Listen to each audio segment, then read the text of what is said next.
Halo sobat, pintu data 1 telah dibuka. Gimana nih kabar teman-teman semua? Setelah lihat kabar kalau ternyata PPKM diperpanjang lagi, tentu pasti kesel karena kalian gak bisa ngabisin waktu buat nongkrong bareng sama teman-teman. Karena kita harus menaati peraturan. So buat kalian yang tetap di rumah, buat menghibur kalian semua nih yang masih berkegiatan di dalam rumah, maka dari itu Mimin bakalan menghibur kalian dengan salah satu film yang sangat keren. Bagaimana tidak, film ini menceritakan tentang sekelompok siswa jenius yang berkumpul untuk menjadi pakar penghitung kartu. Mereka melakukan hal tersebut karena memiliki niat untuk menipu jutaan dolar dari beberapa kasino di Las Vegas dengan bermain blackjack. Penasaran dengan permainan para siswa jenius ini dalam menipu bos-bos besar kasino? Tanpa menunggu banyak lama, mari kita mulai intronya.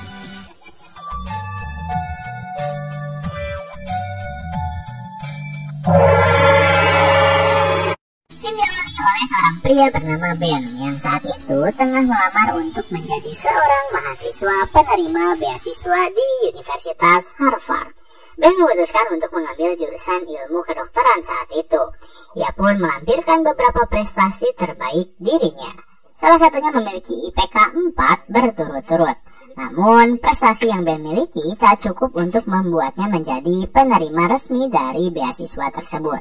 Sang rektor dari Universitas Harvard ingin Ben memperlihatkan pada dirinya tentang sesuatu yang bisa membuatnya terpesona. Karena tahun lalu ada seorang penerima beasiswa yang berasal dari Korea. Ia merupakan penyandang disabilitas yang berhasil membuatnya terpukau. Akhirnya, Ben mencoba untuk memberitahu sang rektor jika ia dengan rekan-rekannya pernah memenangkan lomba Olimpiade Sains dengan menciptakan mobil berbasis gas buatan mereka sendiri. Tetapi tetap saja, Ben tak cukup berhasil untuk mendapatkan kesempatan beasiswa tersebut. Kemudian ia kembali ke kediamannya, berbincang bersama rekannya yang sesama pintar dengan dirinya. Lalu Ben bercerita jika ia gagal mendapatkan beasiswa tersebut.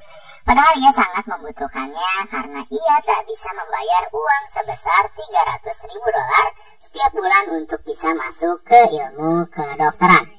Karena hari itu adalah hari ulang tahunnya Ben, maka Miles sebagai rekannya langsung mengajak Ben ke sebuah bar untuk merayakan hari ulang tahunnya.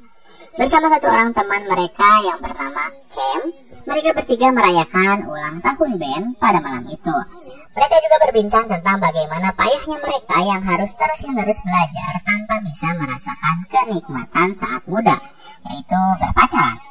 Keesokan harinya, hari itu Ben dan Miles harus mengikuti sebuah kelas yang dimiliki oleh seorang profesor bernama Rosa. Seperti biasa layaknya mahasiswa pintar, Miles dan Ben berhasil membuat Profesor Rosa terpukau dengan jawaban-jawaban yang mereka berikan. Tetapi Rosa benar-benar terpukau ketika Ben memberitahu dirinya tentang sebuah teori. Jika Newton mencuri sebuah ilmu dari seseorang yang kemudian ia patenkan. Hal itu membuat Ben harus mengikuti sebuah permainan yang akan Profesor Rosa berikan. Permainan itu bernama tebak tirai. Profesor Rosa memberi Ben kesempatan untuk memilih salah satu tirai yang berisi mobil dan sisanya berisi kambing. Pada awalnya Ben memilih tirai nomor 1. Lalu Profesor Rosa membuka terlebih dahulu tirai yang ketiga yang ternyata berisi kambing. Setelah itu Profesor Rosa meyakinkan Ben apakah ia akan mengganti pilihannya atau tetap. Dan jawaban Ben adalah mengganti pilihannya. Tak ada yang tahu alasan Ben mengganti pilihannya, tetapi ketika Ben menjelaskan jika ia menggunakan teori variabel untuk mengganti pilihannya. Di sana Profesor Rosa langsung menyematkan Ben sebagai salah satu murid baru terbaiknya. Akhirnya kelas pun selesai saat itu. Terlihat setelah kelas selesai, Profesor Rosa melihat lembar jawaban kerja milik Ben yang memiliki nilai 97, hampir mendekati sempurna. Pada malam hari, saat itu Ben masih berada di kampus untuk mengerjakan tugasnya. Tetapi, tiba-tiba seorang pria datang dan memanggil Ben sebagai anak jenius. Ia pun langsung mengajaknya untuk mengikutinya. Akhirnya, Ben mengikuti pria tersebut yang ternyata menuntunnya pada sebuah ruangan. Di ruangan tersebut telah terdapat Profesor Rosa yang ingin dipanggil sebagai Mickey. Lalu terdapat Coy, Jill, Fisher, dan Kiana. Mickey menjelaskan jika mereka bukanlah suatu klub matematika ataupun ahli sains, tetapi mereka dan sekelompok orang yang ingin mencoba untuk menghasilkan jutaan dolar. Hanya dengan menghitung angka, Mickey menjelaskan terlebih dahulu apa itu permainan blackjack. Setelah Ben melihat secara taktis, Mickey tiba-tiba menawari Ben untuk ikut bersama mereka dan menganggap tawaran ini sebagai lowongan. Karena salah satu anggota mereka memutuskan untuk keluar setelah ia diterima di Google. Namun jawaban Ben adalah tidak. Ya, Ben menolak untuk mengumpulkan pundi-pundi uang, padahal ia sangat membutuhkannya untuk biaya kuliah. Karena Ben menolak, Mickey memintanya untuk merahasiakan percakapan tersebut. Kemudian, scene berpindah di mana saat itu Ben bekerja sebagai asisten manajer di sebuah toko pakaian. Saat itu, Ben sedang melayani pelanggannya. Kita bisa melihat bagaimana kejeniusan Ben dalam menghitung setiap diskon dan harga yang ia totalkan untuk pembeli kemeja tersebut.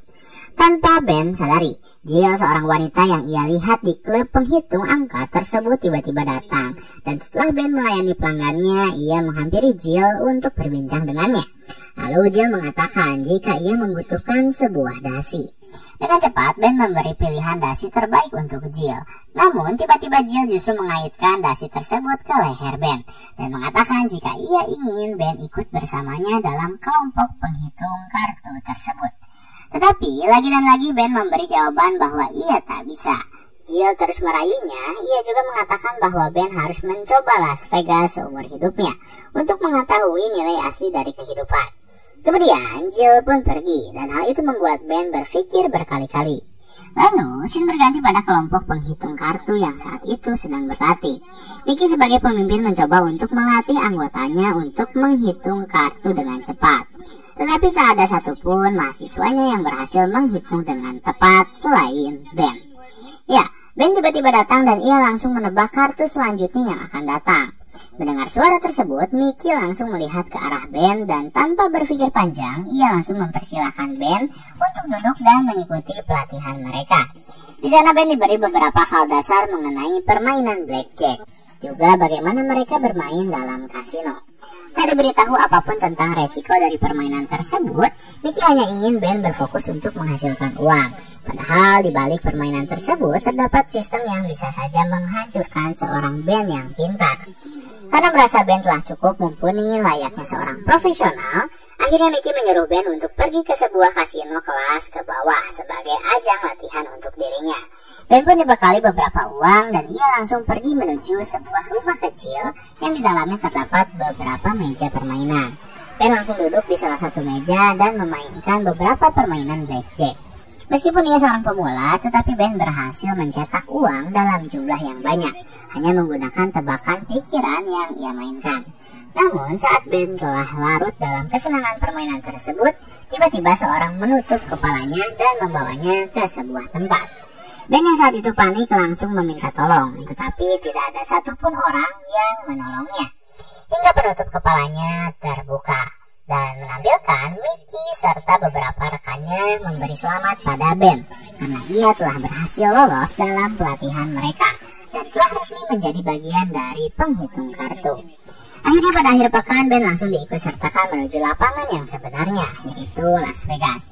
Bersama beberapa rekannya, Ben pergi menggunakan pesawat. Tetapi sebelum ia masuk ke dalam pesawat, Ben diajak oleh Fisher menuju sebuah toilet.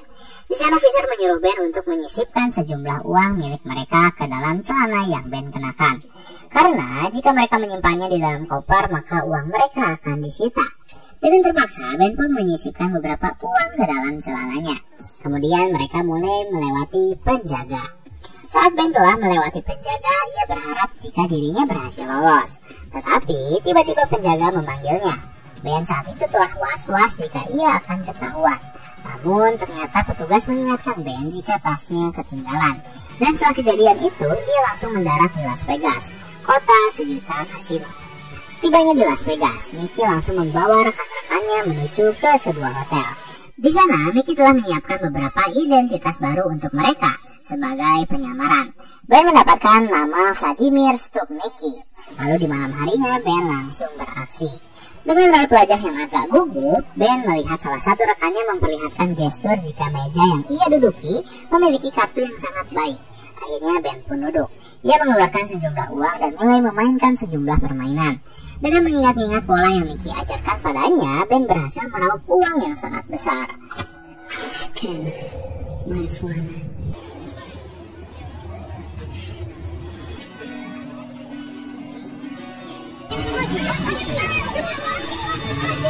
Malam itu menjadi malam yang sangat menyenangkan bagi Ben yang merupakan seorang pria culun yang hanya menghabiskan waktunya untuk belajar. Setelah berhasil meraup uang yang sangat besar, perlahan Ben menjadi kecanduan dengan permainan blackjack. Ia terus-menerus memainkan permainan tersebut dan bermain dengan sangat baik. Di sisi Ben yang berhasil membaca kartu dengan sangat baik. Di satu sisi, terdapat sistem dengan beberapa pengawas yang siap menangkap siapapun orang yang berusaha bermain curang di kasino mereka. Dengan sistem yang cukup canggih dan beberapa orang pengawas yang cukup pintar, menjadi ketakutan bagi Mickey yang hanya bermain di belakang layar saja. Akhir pekan pun selesai. Ben dan rekan-rekannya meraup keuntungan yang sangat besar. Setibanya mereka kembali ke rumah mereka masing-masing. Termasuk Ben yang terlihat memiliki seri wajah yang sangat bahagia saat ia bertemu ibunya. Kemudian saat Ben sedang menyantap makanannya, ibunya tiba-tiba memberikan sejumlah uang berbentuk cek untuk membantu Ben dalam mewujudkan impiannya menjadi seorang mahasiswa kedokteran. Namun karena tak enak hati, Ben menolak uang yang ibunya berikan. Ben bahkan rela berbohong jika ia telah berhasil mendapatkan beasiswa, sehingga ia tak perlu membayar sepeser pun. Mendengar kabar tersebut, ibu dari Ben langsung gembira. Ia memeluk anaknya dan mengucapkan selamat kepada Ben. Namun, Ben hanya bisa tersenyum dan memikirkan bagaimana cara ia menutupi kebohongannya. Kemudian, pada malam hari, Ben bertemu dengan Miles dan Cam untuk pergi ke sebuah bar. Di sana, saat mereka sedang berbincang, Ben tiba-tiba melihat Jill yang dikelilingi oleh sejumlah pria. Merasa tertantang, ia pun mencoba untuk mendekati Jill dengan berpura-pura menraktir bir padanya. Setelah berbincang cukup lama, akhirnya Ben berhasil mengantar Jill pulang dan mereka berbincang cukup intens.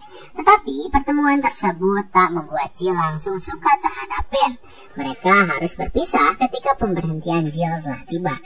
Akhirnya, pekan kembali, tandanya Ben bersama kelompok penghitung kartu harus pergi ke Las Vegas untuk bekerja. Dengan perlengkapan yang lebih mumpuni, Ben serta rekan-rekannya lebih banyak meraup keuntungan daripada pekan kemarin.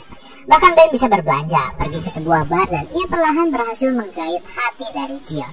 Namun kehidupan Ben yang baru rupanya membuat ia harus sedikit menghilangkan waktu bersama Miles dan Cam. Karena ia harus merahasiakan pekerjaan barunya demi keberlangsungan karir yang baru saja ia rintis. Pekan demi pekan Ben habiskan hanya untuk bermain blackjack. Kini Ben telah terjerumus ke dalam dunia yang cukup beresiko. Malam itu, Ben dengan optimis bisa meraih keuntungan yang cukup besar. Tetapi semua itu buyar ketika Fisher yang cemburu dengan keberhasilan Ben mulai mengganggunya. Di saat Ben sedang menyamar dan bermain, Fisher justru menghampirinya, mengacaukan seluruh permainan hingga para petugas keamanan kasino mencurigai mereka semua. Perilaku Fisher membuat Ben cukup emosi. Akhirnya di sana terjadi perkelahian yang mengundang perhatian orang-orang di sana. Para petugas keamanan pun langsung pergi menuju tempat perkelahian. Namun beruntung Ben berhasil terlebih dahulu pergi membawa chip yang telah ia menangkan. Sementara Fisher telah diamankan akibat perlakuan Fisher yang tak profesional. Saat tim telah kembali ke hotel, Mickey langsung membuat keputusan mutlak, yaitu memulangkan Fisher karena ia tak bisa bersikap layaknya pemain profesional. Setelah kepergian Fisher, kini tim hanya tersisa 4 anggota, yaitu Ben, Jill, Kiana, dan Choi. Mereka mulai menyusun sebuah rencana untuk menukarkan chip mereka karena tak mungkin mereka sendiri yang menukarkannya. Terlebih, para keamanan kasino telah mengetahui identitas mereka. Di tengah kebingungan, Ben tiba-tiba melihat seorang penari latar. Lalu ia menyarankan Mickey untuk menyimpan chip milik mereka kepada para penari latar. Dan ide Ben disambut dengan baik. Kalian bisa melihat bagaimana iring-iringan para penari latar menukarkan ribuan chip menuju ke jutaan dolar. Mendapat keuntungan yang sangat besar, tim pun langsung pergi dari Las Vegas dan mereka mulai menjalani kehidupan mereka masing-masing. Namun kehidupan Ben yang baru membuatnya lupa terhadap Miles dan Cam, yang saat itu menunggunya untuk mempersiapkan lomba yang akan mereka hadapi. Setelah menunggu cukup lama, Ben pun datang, tetapi ia mengacau ketika dirinya membawa sebuah chip 8K. Yang dimana yang mereka butuhkan adalah chip 16K. Karena Ben terus-menerus melakukan kesalahan yang sama, Miles pun memutuskan untuk menyelesaikan proyek mereka berdua. Kesal dengan perkataan Miles, Ben pun langsung menerimanya, dan ia mengatakan jika perlombaan yang akan mereka ikuti tak pernah dipandang baik oleh orang-orang. Lalu Ben pun pergi tanpa sebab. Kekacauan itu membuat kehidupan Ben cukup terganggu. Saat ia menjalani tugasnya sebagai penghitung kartu, Ben tak bermain dengan baik. Bahkan ia terus-menerus menelan kekalahan. Dan meskipun Jill mencoba mengingatkan Ben, ia tetap bersikeras menghabiskan uangnya hingga terjadilah pertengkaran di dalam tim. Mendapat kabar tak berhasil meraup keuntungan dan justru mengeluarkan ribuan dolar, Mickey marah besar saat itu. Ia menyalahkan seluruh kesalahan tim padanya. Mickey bahkan meminta Ben untuk mengembalikan uang yang telah ia keluarkan untuk tim. Namun Ben membela dirinya. Ia mengatakan jika kerugiannya tak lebih besar daripada penghasilan yang telah ia berikan pada Mickey. Bisnis tetaplah bisnis. Mickey tak mau mendengar alasan apapun dari Ben. Ia meminta Ben untuk segera mengganti uang miliknya dan menyuruh seluruh tim untuk segera kembali ke Boston. Alih-alih menaati perintah dari Mickey, Ben justru mencoba untuk mengkudeta posisi dari Mickey, di mana ia mengajak rekan-rekannya yang lain untuk bekerja sama. Ya, mereka akan bermain blackjack tanpa pengawasan langsung dari Mickey, sehingga keuntungan mereka bisa semakin besar. Daripada mereka harus berbagi hasil 50% pada Mickey yang sama sekali tak bekerja apapun. Pada awalnya, Jill menolak hal itu. Tetapi ketika Ben bisa meyakinkan rekan-rekannya terutama Jill, akhirnya pada malam itu juga mereka memainkan blackjack bersama. Alhasil, ide dari Ben cukup cemerlang. Mereka berhasil meraup keuntungan yang sangat besar meskipun tanpa kehadiran dari Mickey. Namun tetap saja, Mickey yang notabene-nya adalah orang yang membawa mereka terjun ke dalam dunia tersebut, tak berhenti di situ saja. Melihat Ben mencoba untuk mengalahkannya, ia menelpon petugas keamanan kasino yang bernama Cole Williams untuk memberitahu jika seseorang telah melakukan kecurangan. Mendapat informasi tersebut, Cole langsung memeriksa sistem dan ia berhasil melacak keberadaan Mickey yang diduga menggunakan metode penghitungan kartu. Ia bersama rekannya pun langsung menghampiri Ben yang saat itu sedang bahagia karena mendapat untung yang sangat besar. Hanya Ben yang tak menyadari kedatangan Cole. Rekan-rekannya yang lain telah terlebih dahulu pergi sebelum Cole datang. Hingga akhirnya Ben diinterogasi sendiri. Ia ditanya bagaimana cara dirinya melakukan hal tersebut, berapa banyak uang yang telah ia dapatkan, dan di mana keberadaan Profesor Rosa alias Mickey. Namun Ben sama sekali tak menjawab apapun, meskipun ia dihajar habis-habisan oleh Cole yang menggunakan cincin kesayangannya. Akibat beberapa pukulan yang Cole layangkan, Ben harus pulang menuju Boston dengan kondisi wajah yang bonyok. Sesampainya di Boston, hidup Ben mulai berubah kembali 180 derajat, di mana ia mendapat surat dari kampus jika kelas yang diajar oleh Profesor Rosa menyatakan Ben tak lulus di kelasnya dan harus mengulang di semester tahun depan. Hanya itu, seluruh uang simpanan yang harusnya Ben gunakan untuk membiayai kuliah kedokterannya ikut raib dicuri oleh Mickey. Setelah kejadian itu, Ben benar-benar terpukul. Ia merasa jika dirinya tak berguna lagi dan harus mencoba untuk merenggut kembali kebahagiaannya dari Mickey. Akhirnya Ben merancang sebuah rencana. Pertama-tama, ia ikut ke dalam kelas yang diajar oleh Profesor Rosa, lalu menyinggung tentang guru yang telah memanfaatkan kepintaran muridnya serta menjadikan mereka sebagai mesin pencetak uang. Kemudian Ben menghampiri kediaman Jill untuk menjelaskan segala hal termasuk permintaan bantuan untuk ditunjukkan kepada Mickey. Setelah itu Ben juga menghampiri Miles dan Cam yang saat itu tak disangka-sangka berhasil menjuarai Olimpiade Sains dengan benda yang mereka bertiga rancang. Di sana Ben berbincang dan meminta maaf pada Miles tentang apa yang telah semuanya terjadi. Ia juga menjelaskan sedikit. Lalu ia menghampiri Jill untuk memberitahu rencana itu. Dan rencana ditutup dengan pertemuan antara dirinya dengan Mickey, di mana Ben mendatangi Mickey langsung yang saat itu sedang menghadiri acara alumni. Dengan gestur tangan menggaruk, Mickey langsung mengetahui jika Ben ingin berbincang dengannya. Akhirnya Mickey pun mendatangi Ben dan bertanya apa yang ia inginkan. Ben tentu langsung menjawab jika ia meminta maaf atas apa yang telah terjadi di hari kemarin. Ia juga menyesali perbuatannya karena telah bekerja tanpa keberadaan Mickey. Permintaan maaf Ben rupanya langsung diterima oleh Mickey. Ia pun diminta untuk menjadi mahasiswa terbaiknya kembali. dan Mickey menjamin kehidupan akan kembali normal. Akhirnya kesepakatan terjadi, di mana mereka memutuskan untuk terjun langsung menuju sebuah bar yang dinilai bisa menghasilkan pundi-pundi uang yang sangat banyak. Di hari di mana mereka bertugas, seluruh anggota diharuskan dan diwajibkan untuk menyamarkan perlengkapan serta data diri mereka masing-masing. Salah satunya adalah Ben yang menggunakan kumis, wig, serta memakai kacamata. Ia pun duduk di sebuah bangku ketika Kiana memberitahu bahwa kartu di meja tersebut sangat baik. Dan perkataan Kiana benar-benar berhasil. Ben meraup keuntungan yang sangat banyak. Bahkan ia mengajak Mickey yang saat itu tengah menyamar. Mereka berdua langsung berhasil membangkrutkan satu kasino penuh dalam waktu 1 malam saja. Tetapi tetap, keberhasilan selalu berdampingan dengan kegagalan. Karena saat mereka sedang asik bermain, Cole bersama rekan-rekannya terlihat mencoba untuk meraih keberadaan mereka. Akhirnya Ben dan Mickey langsung bergegas memasukkan seluruh chip mereka dan berusaha untuk kabur. Ben dan Jill mengganti pakaian mereka agar terlihat menjadi anggota baru, sementara Mickey berhasil kabur. Setelah ia memasuki sebuah mobil yang akan mengantarnya pergi. Setelah Mickey berhasil kabur, Sin memperlihatkan bagaimana Ben saat itu diinterogasi, di mana di sana ternyata Ben tak sepenuhnya disiksa. Ia diminta membantu Cole untuk menangkap Mickey yang kebetulan saat itu Ben memiliki dendam padanya karena telah merenggut semua impiannya. Akhirnya terjadilah rencana tersebut. Cole juga mengatakan ia akan membebaskan Ben untuk menimbulkan kerugian jutaan pada kasino, karena itu adalah hari terakhir kali dirinya bertugas. Saat Ben telah berhasil kabur bersama Jill, Sin memperlihatkan bagaimana raut wajah dari Mickey yang ketakutan. Setelah ia melihat keberadaan dari Cole, akhirnya Mickey pun ditangkap dan ia langsung diadili seadil mungkin oleh Cole yang tentunya menggunakan sistem hukum mereka. Akhirnya pertikaian antara Ben dan Cole selesai, di mana saat itu Cole memutuskan untuk pensiun dan Ben tetap menjalankan bisnis permainan blackjack. Tetapi kali ini ia merekrut Cam dan Miles untuk menjadi rekannya, yang menjadikan kelompok penghitung kartu tersebut semakin kuat dan semakin membuat para bandar judi kasino merugi sangat banyak. Lalu scene terakhir di film ini menampilkan Ben yang baru saja selesai menceritakan pengalaman hidupnya pada rektor Universitas Harvard, membuatnya terkesan. Mendengar cerita pengalaman hidup Ben, rektor Universitas Harvard hanya bisa menganga mendengarnya. Tadi